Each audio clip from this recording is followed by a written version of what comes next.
Hello and welcome to St Matthew's Midweek Thought. For those who don't know me, my name is Reverend Richard Pendlebury. At the moment in the readings for the church that we call the lectionary, we're going through Ecclesiastes. So I'll just get my Bible, that'd be helpful. And I don't know if you know the book, but it's actually really very modern. It was written hundreds of years ago.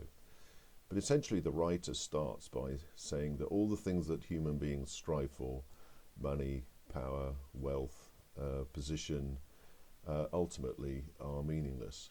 And they don't satisfy, and whatever we've done, we can't take it with us when we die.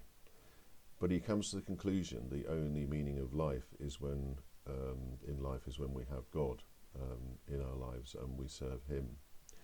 And one of the things that caught my eye was from Ecclesiastes 5, and the title is "Wealth is Meaningless." And it says this: "Whoever loves money never has money enough. Whoever loves wealth is never satisfied with his income. This too is meaningless. As goods increase, so do those who consume them. And what benefits are they to the owner except to feast his eyes on them?" Powerful words.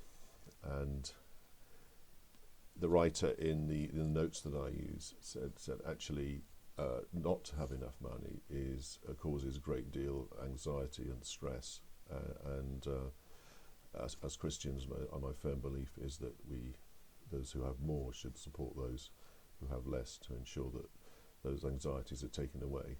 And as many of you know, I've been involved in that kind of work over many years. But we're all tempted, aren't we? We're all tempted by, maybe you're not, but certainly I am. I'm a bit of a magpie.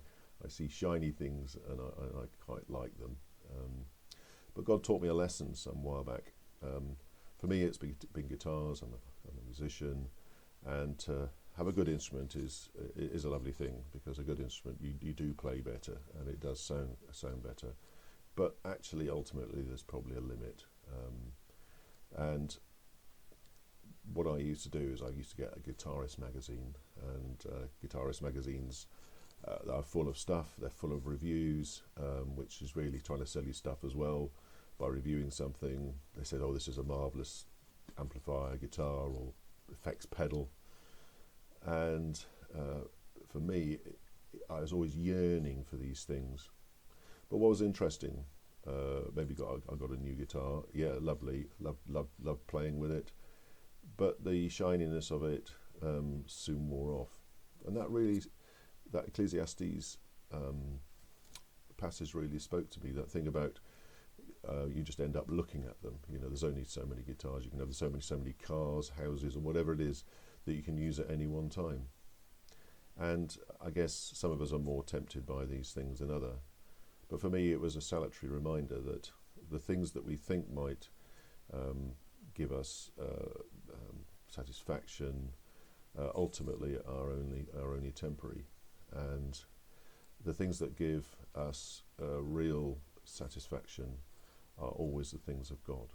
I don't say that piously, but I've certainly found that true in my life. By having Jesus Christ in my life has been the most amazing thing to happen to me, but also has given me true meaning. And for those of us who live in the West, for those of us who may have more than others, there's a great danger that we kind of get comfortable in that, and we needed to be reminded. And certainly Ecclesiastes is that great reminder that these things in life never satisfy. So I hope that's helpful to you today. I certainly found it helpful reading that passage, but do dip into Ecclesiastes.